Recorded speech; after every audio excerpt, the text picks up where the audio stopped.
Bia Kamal Kanas Vision TV Shiloina test ko bakon lera bana jektan wana mane test lo mi dire long we ka kondial ko bana lera dial bana kamane jek ta take a shot mit goro bana jalin char geji store da mono wana mane goro bijalin wa ki malo no majane goro bijalin go no bro palfin ko bijalin no chuf Chuper jenu me shajoyo shijeling video mene show go up bal akini subscribe kia kini comment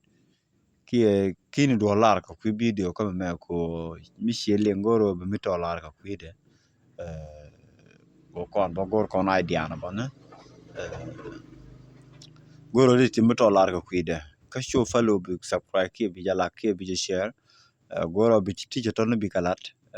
chang bi video ke le bi le tu ko go ke le no but goro be subscribe ka bijala no kwana ugwa mene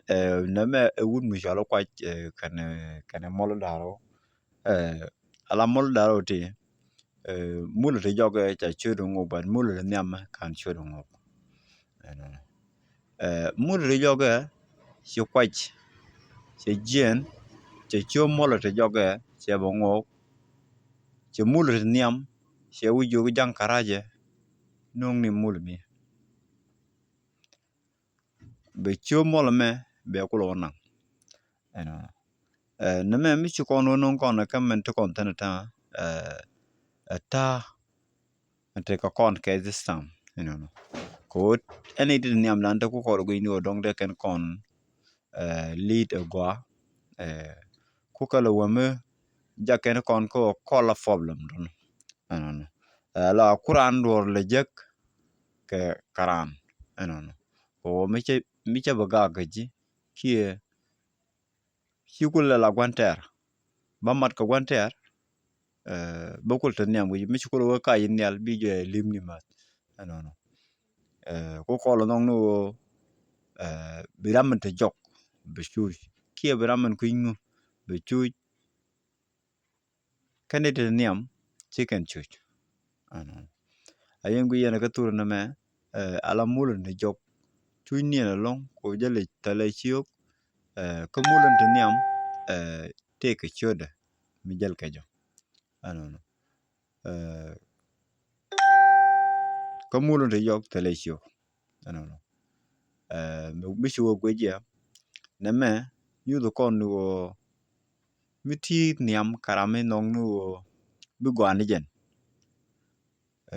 di nga yorama mi chi ke nga chi steady no rame mogo bu gwani jen tak no di men tien kel alama madye di yefal ki di jojin chi kon ba mat kel ko wan witen awam shirlut ka set ke matam ta te kon ne kon do joje chuwe shi ka jang but angwa mo choro ngo kondia ronga ka karodian but ku ken la goro ku ko le jako ku ken ko la cham chada mi cham gana pain kon cham krim kon ko mi chan mi kon yi big ring lu gen kon